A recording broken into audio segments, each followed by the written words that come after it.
Hello, captains. It's me, TONIK TZW, here in the Tier 5 premium battleship, the Arizona. This one is just called Admiral Clusterduck, and that's a D, not another letter. And what I want to say is this is what happens when blueberries make me angry. This one was played on live stream on Monday night. You'll see my build here running Sims with Scharnhorst and Cunningham to give me increased grouping and reduced dispersion to hopefully make me be able to hit something. It's not always perfect. We still always have RNG. The map is Scandinavia, 2 DDs per team, a lot of battleships and a couple of cruisers. And let's just say there are a lot of smooth brains in this game. Yes, I'm going to be critical. I criticize my own player, I think, as much as the play of other players as well. If I make a mistake, I'm happy to call myself out on my mistakes. And I do often share games where I make mistakes. They are on the playlist on the channel called Spud Runs. And there are quite a few of them because everybody makes mistakes. But the important thing is to be one of those people who learns from your mistakes. But it seems to be with this game that a lot of people never, ever take a lesson on board and play the game differently. We've got an IJN destroyer here who should be very, very stealthy. We're up against an Aviaire who's going to get spotted as our DD pushes out round the corner. The Koenig and the Bayern there are in division. They were very lucky not to get up tiered because I think the Koenig's a 4, isn't it? And the Bayern's definitely a 5. I know that much. Oh, what are we going to do? Do we pull a shot? Do we pull a shot? Let's put 2 turrets out there and let's wait for the reload. We get spotted. I don't know where that's from. But if you look at ACAP, our Farragut, no, not Farragut, our Gator there is literally going to pull on the corner of that island and stop. We'll get onto him in a little bit because the Aviaire is here. The Aviaire has sap shells, I believe, and it makes mincemeat out of thinly armored destroyers, as this guy is going to learn very quickly because all he's going to do is to try and turn broadside and fire his torpedoes and do an absolutely abysmal job at it. All he had to do was spot. We could have taken care of the Aviaire. I only had armor piercing loaded. We take around 50% of his hit points. That DD only gets 1 set of torps off, and to be frank, those are nowhere near that guy, so I'm expecting torpedoes from the Aviaire. I'm not going to get another shot on him before he goes behind that island, as we lose the second ship of our team. It's not looking good because there goes a third ship of the team, and there are 3 battleships there who are all heading in this direction. Now that Gator there, even though there's a destroyer spotted, he's just sitting contesting the corner of that capture point. He's not really spotting anything for the team. And literally, guys, in some cases, it is more useful to give up the cap, let red team take it, pull away, spot for the team, use your torpedoes, and let the team do the damage. Because at the moment, our team are sailing round blind because you're parked up fingering your girlfriend in the car park on the side of that island. Peter Velicki there, as I look behind me, head on a swivel, you see, always keeping an eye on who's out for a target. We're going to go a full send on him because he is a broadside, it's a Russian battleship, and I know that he can get hit hard. There we go, we get a good clobber on him, but not quite as much as we were hoping. Now that we fired our guns, this Aviaire fancies his chances. So we are going to slow down, try and put a bit of a tighter turn on.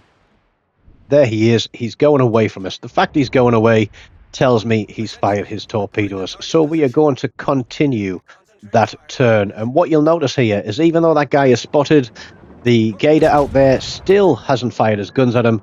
But the battleships that are coming in this direction from the other cap are going to take shots.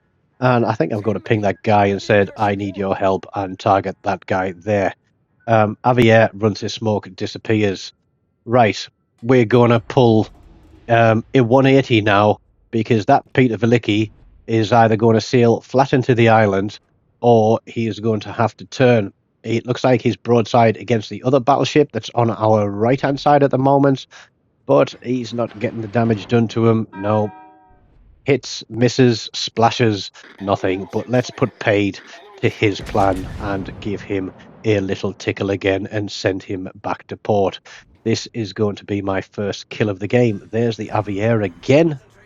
And I say the first kill of the game because if you paid attention to the medals at the start, there are going to be more and then some, because I was absolutely raging.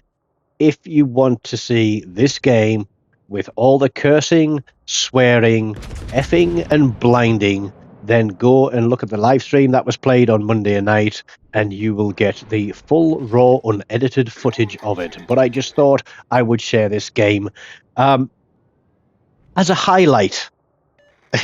Is it a highlight? Is it a low light? I don't know. Are we going to hit the island and kill some seagulls? I don't know. Every shot we can take at that Aviaire as we lose our gator. For some reason, instead of pushing out and taking that Aviaire down, he sailed into the middle of ACAP. Was he trying to get torpedoes on things? I don't know. Was it a YOLO? Well, yeah, he only lived once, and I don't think he achieved much at all. But I'm not sure where he finishes on the overall scale of things. But there is the Cyclone. Short-range torpedoes, I believe, but good guns. And I'm telling the stream that screw it. I'm pushing against this Tennessee. The other battleship is there bow tanking him. He can't stay bow tanking to us both. So I'm going to help that guy out on my right, and I'm going to get some shots onto this Tennessee. But we are going to start trading a ridiculous amount of hit points before very long. You'll see that the battleships, one is coming this way. The other two have kind of pushed back against Red Team. But Red Team are all bow in. Our guys are broadside. They're not even really angled to them. And they are going to get absolutely thrashed. We get, I think that was at us. Did we fire? Did we get hits on the Tennessee? Well, he's given us a very nice broadside now. So let's see what we can do to give him a bit of a tickle too. Give him a bit of a reach around. Help this guy out. 2 against 1. We should be able to take care of this. There's the Cyclone. Telling people to target him while spotted. We get a good hit on the Tennessee. Now we've got to wait for this really, really long, slow reload. I know there is at least one destroyer heading in this direction. And initially, I'm thinking of moving away from them and pushing for Red Team's cap.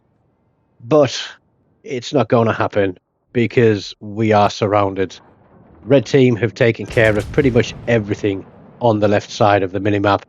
I put my shots out there towards the Tennessee and I'm getting high explosive loaded because these destroyers are getting hungry, they're getting greedy, they see a full health battleship and they want the kill. They know I've got this really slow reload coming up and they know that they have got a chance. But you know me, I play my destroyers. I know what to look out for. These guys are going to push, and then they're going to give me a big broadside as they try to get their torpedoes off, and I am just going to dev strike him straight off the map for my 3rd kill of the game. And Red Team have only lost 3 ships to the 6 that we have lost. This is absolutely abysmal. And right about now, I'm doing my Hulk impression. I'm really happy to see that the battleships are taking shots at that Aviaire. But we've still got the TONIK, we've still got the Bayern, we've got the Normandy out there. There is another ship, and the cruisers are unspotted and pushing wide around the outside of the map. I say that because they'll appear shortly. Aviaire is fancying his chances. I wasn't spotted for a moment, but I am now. Do I fire at the Normandy? No, what else has got me spotted? It's got to be the DD. He wants to get his torps off. I know his concealment isn't the greatest. There's his torpedoes. We are going to eat some of them. But there we are. We take the flood. We are going to put 2 turrets at him. And he is just going to go all out of luck. for kill number 4. We've got 2 turrets left with high explosive. We're not going to switch everything to armor piercing.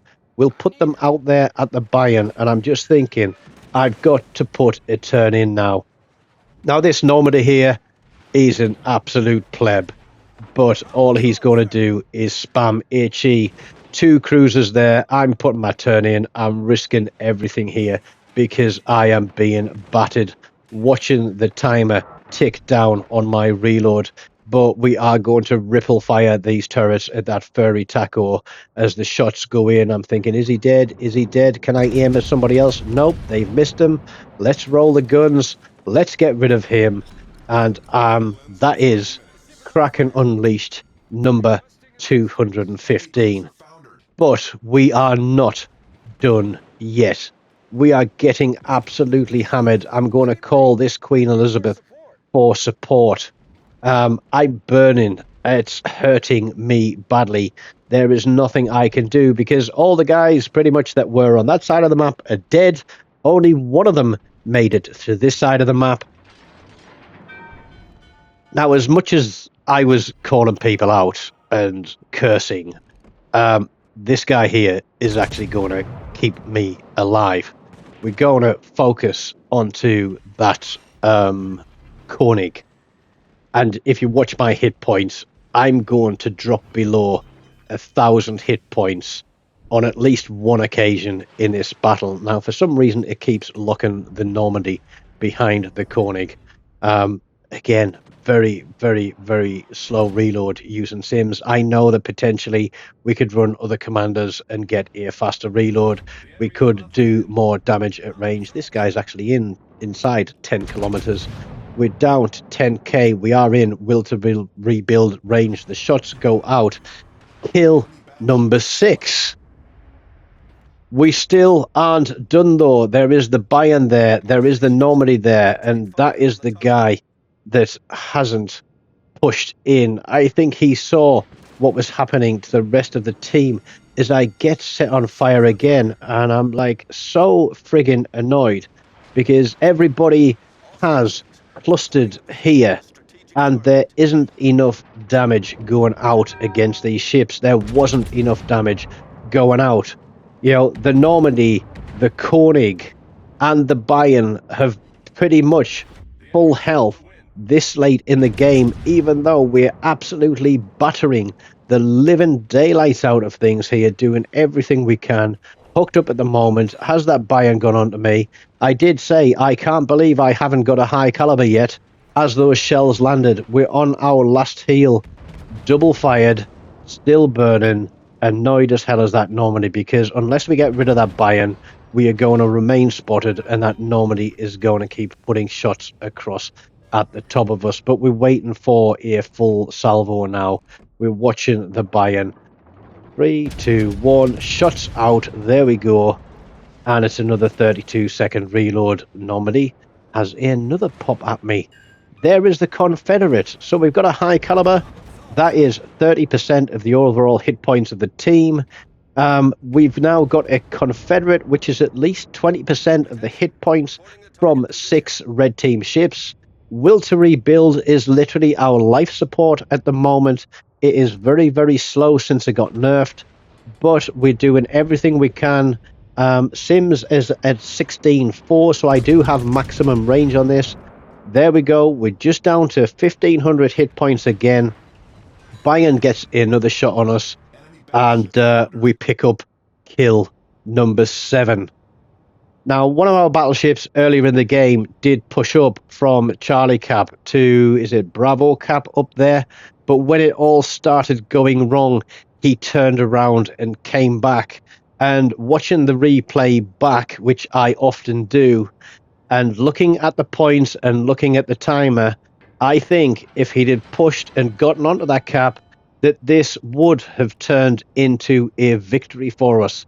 So it's so unfortunate that they made the decision to turn around and come back this way.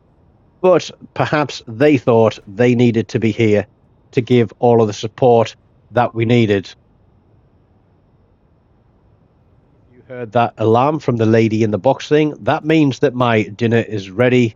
The timer is counting down through the last minute. I'm hoping that finishing the narration on this video doesn't mean that my dinner is going to get burnt in the oven, but we are chasing ghosts now. And I felt so disappointed that this did not turn into a win for us. When it was a complete potato fest at the start, it looked as though we were going to try and turn this thing round. 7 kills. I know a few of them were finishing ships off, but guns were loaded, taking the shot as and when they were ready, and basically getting ships off the map. That guy spotted. Look at how much health he's got left. What on earth was going on the other side of the map? We pick up, I think that was a dreadnought there as well. I'm surprised we didn't pick up a fireproof to go with it. Just over 112,000 damage. High caliber, Confederate, Kraken Unleashed, Dev Strike on the DD, and a dreadnought to boot. Yes, that was a cold, hard lesson in how to get angry at Blueberries. But as I said, go and watch it on the live stream if you want it with all the colourful language. I'm sure you will laugh along with me at the desperate fight that I got myself into there. There was lots of cursing. Honestly, don't watch it when the kids are around. Smash the like button and subscribe to the channel if you haven't done so. You can become a member. You can make a donation through a super thanks or buy a donation through PayPal. And as always, until next time, take care of yourselves and goodbye.